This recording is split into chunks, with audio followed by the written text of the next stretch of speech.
Abramos a Bíblia em Efésios, capítulo 2.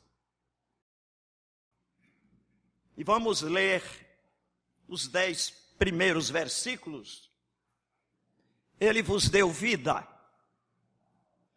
estando vós mortos nos vossos delitos e pecados, nos quais andastes outrora, segundo o curso deste mundo, segundo o príncipe da potestade do ar, do espírito que agora atua nos filhos da desobediência.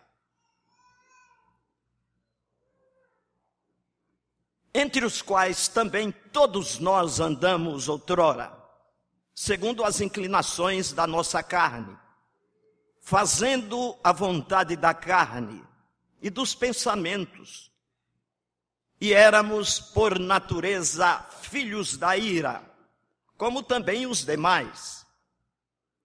Mas Deus, sendo rico em misericórdia, por causa do grande amor com que nos amou, e estando nós mortos em nossos delitos, nos deu vida juntamente com Cristo. Pela graça sois salvos. E juntamente com Ele nos ressuscitou e nos fez assentar nos lugares celestiais em Cristo Jesus, para mostrar nos séculos vindouros a suprema riqueza da sua graça e em bondade para conosco em Cristo Jesus. Porque pela graça sois salvos, mediante a fé. E isto não vem de vós, é dom de Deus, não de obras para que ninguém se glorie, pois somos feitura dele, criados em Cristo Jesus, para as boas obras, as quais Deus de antemão preparou para que andássemos nelas. Ó Deus, esta é a tua palavra lida, e a tua graça inunde o nosso coração para que, ao expormos esta palavra, estejamos sendo conduzidos pelo teu Espírito, e que ela alcance os efeitos para os quais ela é enviada. Abençoa os corações e abençoa os meus lábios. Em nome de Jesus. Amém.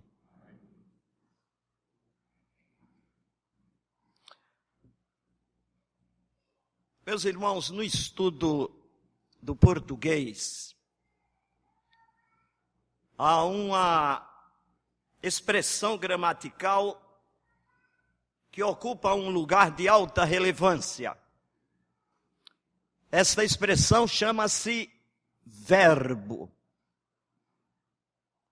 Creio não ser exagero dizer que, no estudo da língua, o verbo é a alma da oração.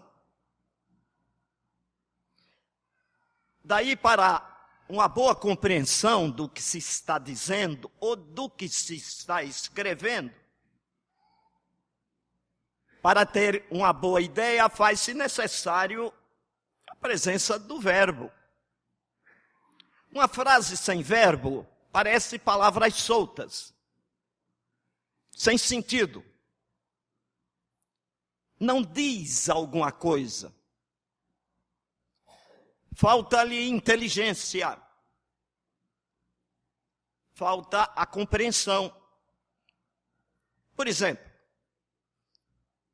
o grande cearense José de Alencar, magnífico escritor brasileiro, escrevendo uma das suas obras, ele canta: verdes mares bravios de minha terra natal. O que é que José de Alencar está dizendo? Está mostrando alguma coisa, mas não está dizendo nada. Frase muito bonita, mas não tem verbo. É um amontoado de palavras. Todavia, para que haja sentido nesta frase, ou neste período, e agora o período diz alguma coisa, é preciso que entre um verbo. E eis o período completo. Verdes mares bravios de minha terra natal, onde canta a jandaia na fronde da palmeira. Agora você entendeu. O verbo esclareceu. Agora tem sentido. Você pode compreender e apreciar a frase. Quando João escreveu seu evangelho, ao se referir a Jesus, usa uma expressão grega de grande conteúdo, chamado logos. Essa palavra logos é uma palavra grega que tem um sentido muito extenso. Essa palavra expressa a essência das coisas. O logos, na visão grega, é o que dá estabilidade ao universo. É a própria mente de Deus. João, a se referir a Cristo, em seu evangelho, começa dizendo, no princípio era o Logos. O Logos estava com Deus. E o Logos era Deus. Na tradução para o português, não existia uma palavra que correspondesse a este logos grego. Então os tradutores acharam que a palavra que se aproxima mais do logos divino é verbo. E é o que João está dizendo na nossa língua. No princípio era o verbo estava com Deus e o verbo era Deus. Cristo é o verbo de Deus. O verbo se fez carne, habitou entre nós. Vimos a sua glória como do unigênito do Pai, cheio de graça e de verdade. Paulo diz, ele é antes de todas as coisas. Nele, Cristo, tudo subsiste.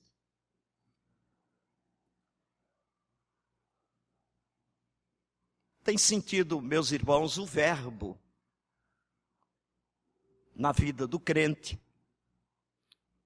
Tem sentido o verbo na escrita. Tem sentido o verbo na palavra. E nós podemos apresentar na nossa vida alguns verbos. Por exemplo, o verbo parecer. Esse verbo deve ser visto na vida do crente com muito cuidado. Ele é perigoso e comprometedor às vezes. O verbo parecer está sempre ligado a engano. Ele parece educado.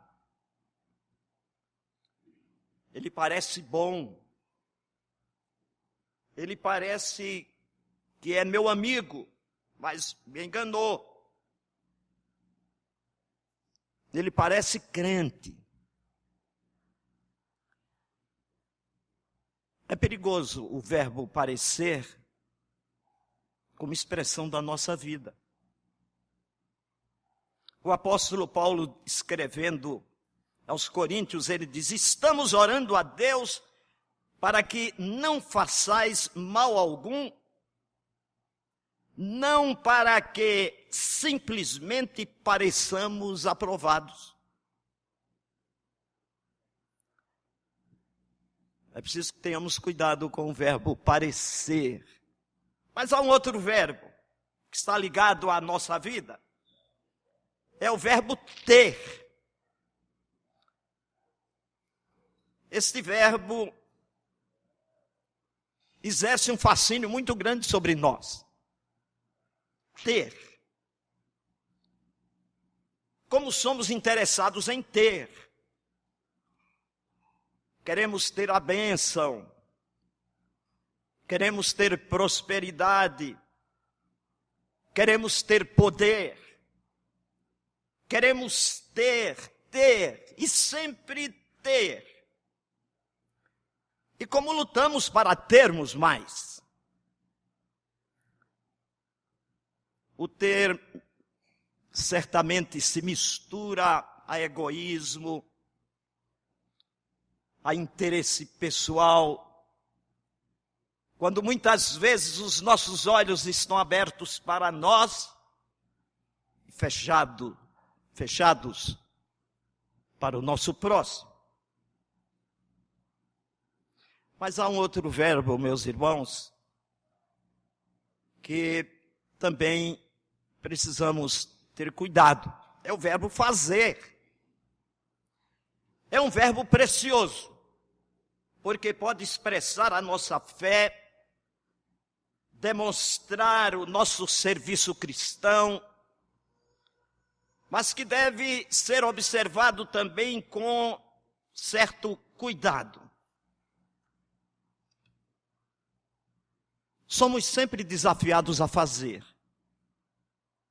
E é sempre fazendo que nos envolvemos em muitas coisas e muitas vezes no intenso ativismo que nos dá a ideia de que somos autênticos e de que somos trabalhadores.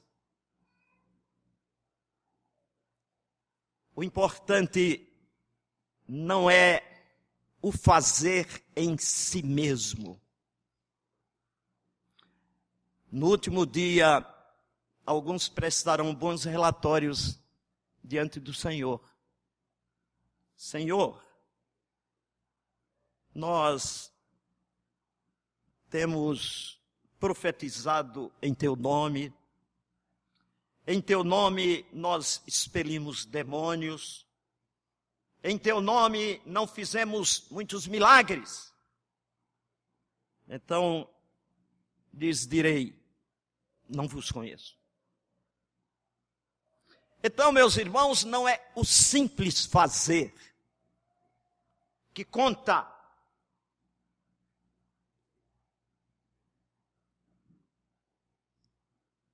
E assim quero trazer um verbo que é essencial e que deve se tornar a alma da nossa vida. Qual seria esse verbo? O verbo ser. O verbo ser. No conhecido e amado texto de Paulo aos Efésios, nós encontramos este verbo. E diríamos que ele é o verbo principal da oração da vida do crente. O mesmo verbo ser designa Deus. Já pensaram? Qual foi o nome que Deus disse a Moisés, quando Moisés disse, Senhor, quando me perguntarem quem me enviou, o que é que eu digo para aquele povo lá no Egito? Jesus disse, você diz, o eu sou me enviou. Que profundidade é o verbo ser que caracteriza o nome sublime de Deus. O eu sou me enviou. Esse verbo é básico e fundamental, meus irmãos, no texto que lemos.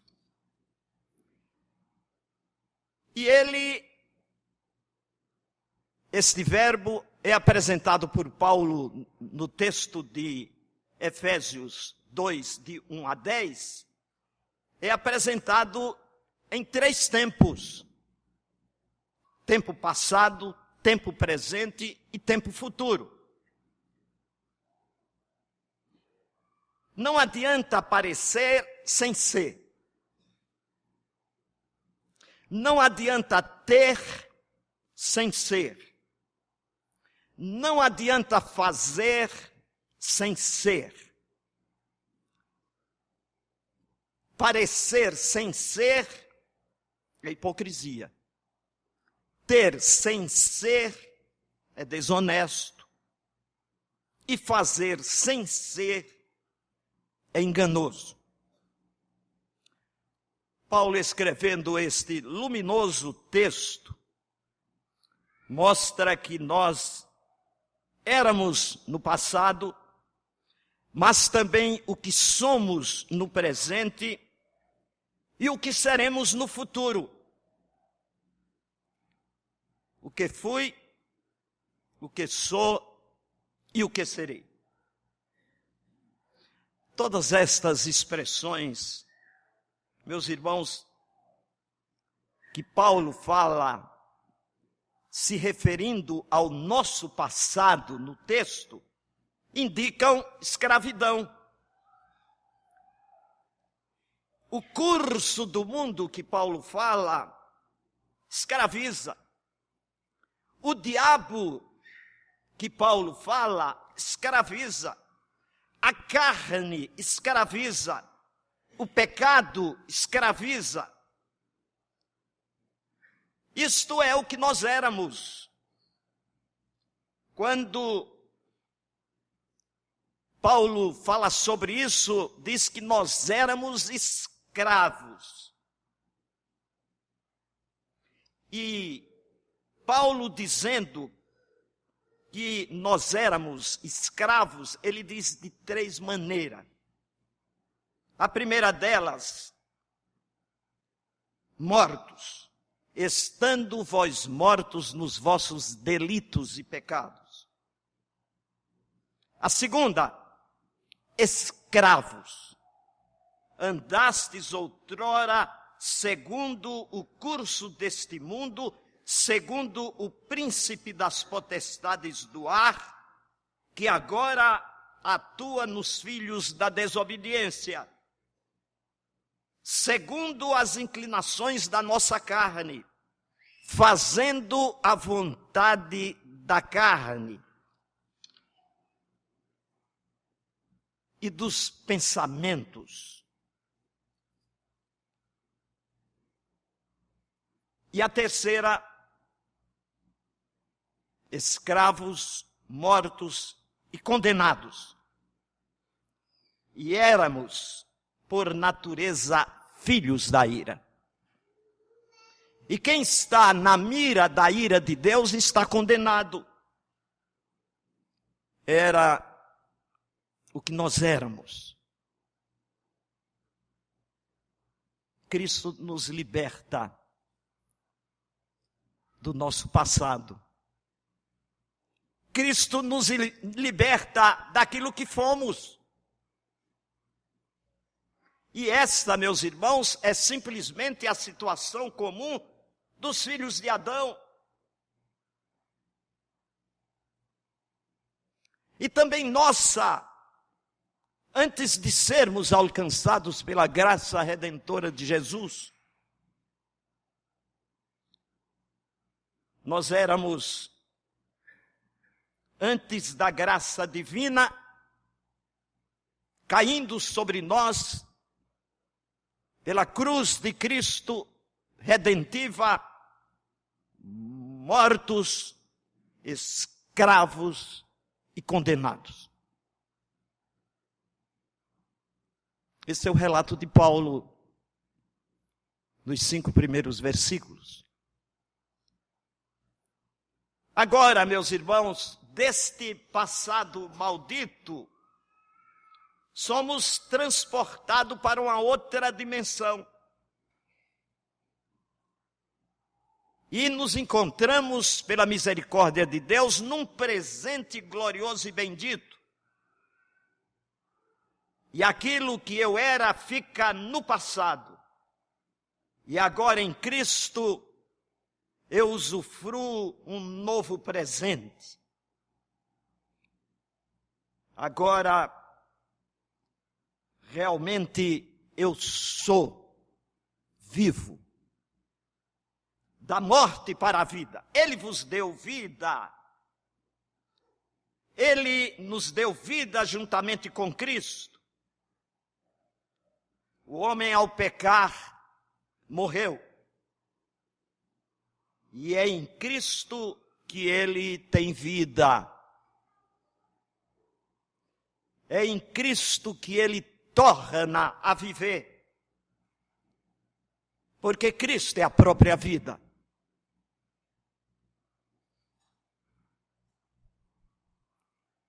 Eu sou o caminho, a verdade e a vida. Cristo, ressuscitando, nos garante a vida eterna através de nossa ressurreição. Mas agora, se eu era morto em Cristo, tenho vida.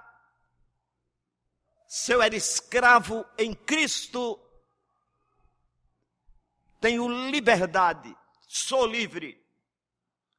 De escravo, torno-me livre. Recebi de Cristo essa liberdade. Se o Filho vos libertar, verdadeiramente sereis livres. Mas diz Paulo, ele nos ressuscitou e nos fez assentar nos lugares celestiais em Cristo. Estar nos lugares celestiais em Cristo é usufruir plena liberdade. Está no nível superior. Todas as coisas que acontecem, todas as maledicências, todas as aflições, todas as dificuldades, eu as trago debaixo dos meus pés, porque eu estou num clima de liberdade nos lugares celestiais em Cristo Jesus. Cristo, pela sua graça e misericórdia e seu poder, nos transporta de escravos para esta liberdade. Além disto, nós éramos condenados. Estávamos na mira da ira de Deus. Mas agora, em Cristo, somos salvos. Porque pela graça sois salvos, mediante a fé. Isto não vem de vós, é dom de Deus, não vem de obras para que ninguém se glorie. Este texto é precioso para trazer a ideia da exclusiva salvação em Cristo pela sua graça e nos isentar da prática obrigatória de obras para a nossa salvação. Temos a obrigação de praticar boas obras, não para, mas por quê? Somos salvos.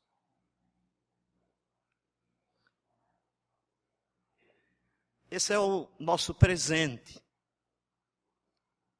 Esta é a bênção da vida cristã no correr da nossa existência depois de seguirmos a Cristo. Somos livres.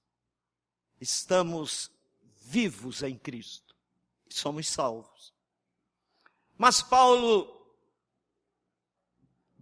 aponta para o futuro e nos diz o que vamos ser no futuro. Que serei no futuro? Que seremos no futuro? É algo, meus irmãos, não experimentado ou vivido ainda. Nem podemos imaginar. Paulo não ousa definir o nosso futuro. Apenas diz: e nos séculos vindouros, o Senhor Deus nos mostrará. É algo que nos deixa cheio de expectativa.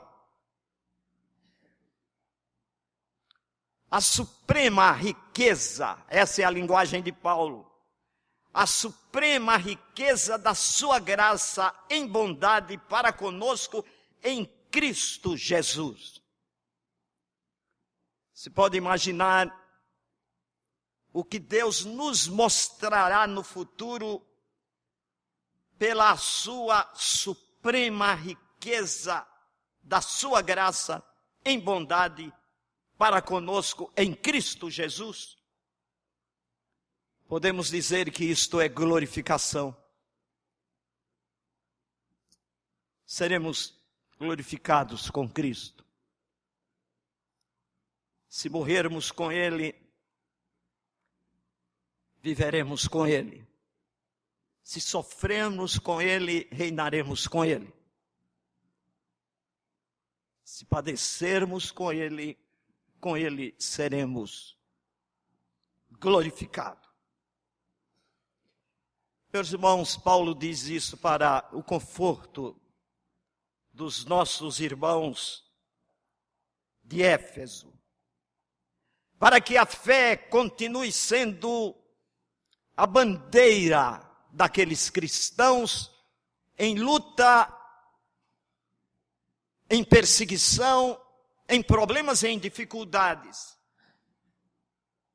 E ele ainda confirma esta bênção do futuro,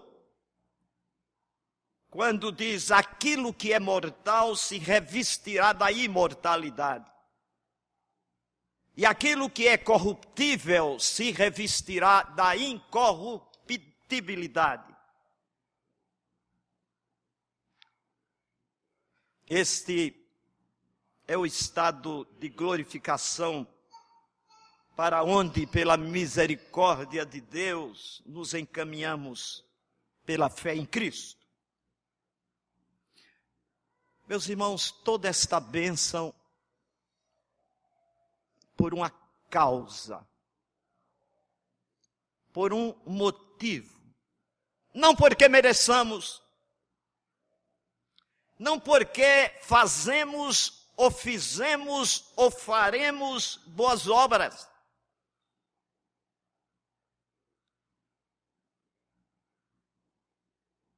Qual o grande motivo deste acontecimento? Ainda não porque não deixamos de pecar. A causa, o porquê de toda essa transformação de um passado de miséria para um presente de bênção,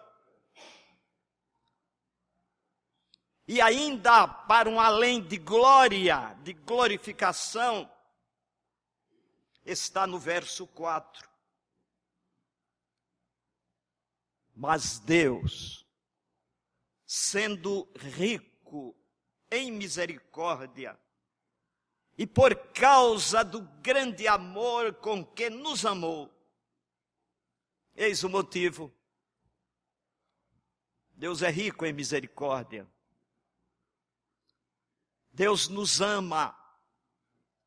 E movidos simplesmente por este amor, providencia as condições para que nos transportemos de um passado de escravidão, de condenação, de morte, para um presente de vida, de liberdade, de salvação, e para um futuro de glorificação. Não há mérito em nós. Não é por nós mesmos. Nada de bom que fizermos nos garante este patamar que a fé nos leva. E esta fé que é dom de Deus, não provém de nós. A misericórdia, meus irmãos, e o amor de Deus, eis aí a grande causa da nossa vida, da nossa liberdade, da nossa salvação. Por isso é que Paulo vai concluir dizendo: pela graça sois salvos, mediante a fé.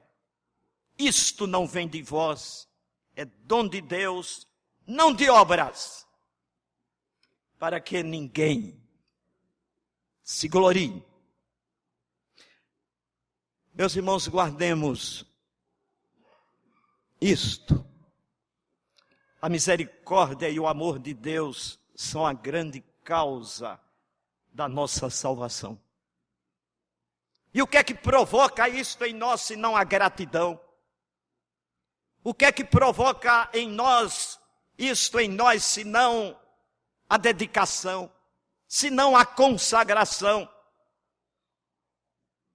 se não a consciência de que somos dele e que por ele nós podemos até morrer, para que ele seja glorificado através daqueles a quem ele tanto amou e tanto ofereceu e vai oferecer ainda na eternidade. E é por isto que cantamos com muita alegria o Salmo 100. E é isto que o poeta do Salmo 100 nos manda celebrá-lo. Celebrai com júbilo ao Senhor. Nos manda servi-lo. Servi com alegria. Apresentai-vos diante dele com cântico. Sabei que ele, o Senhor, é Deus. O poeta do Salmo 100 nos manda também entrar por suas portas com ações de graça, a bendizer-lhe o nome. Por quê? Porque o Senhor é bom e porque a sua misericórdia dura para sempre. Ah, meus irmãos, sejamos impressionados pela misericórdia de Deus. Sejamos impressionados pelo que Deus nos fez através de Cristo. Sejamos impressionados, meus irmãos, o que Deus em Cristo fez pela igreja. E não poupemos esforços para agradá-lo. Não meçamos sacrifícios para servi-lo. Não regateemos o nosso tempo e os nossos prazeres para glorificá-lo. Pelo muito que ele fez por nós. Seremos sempre e eternamente devedores do que Deus nos fez pela sua misericórdia. E aquele salmo belíssimo que tem o estribilho constante durante todos os seus versículos, porque a sua misericórdia dura para sempre. Queremos dizer aos nossos ouvintes que ainda não foram alcançados pela redenção de Cristo. Queremos dizer que esta misericórdia e bondade de Deus, o eterno e bendito Deus, pode lhe dar vida.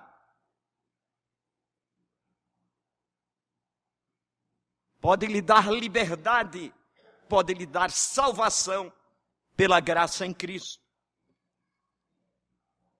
Cristo Jesus, nosso Senhor,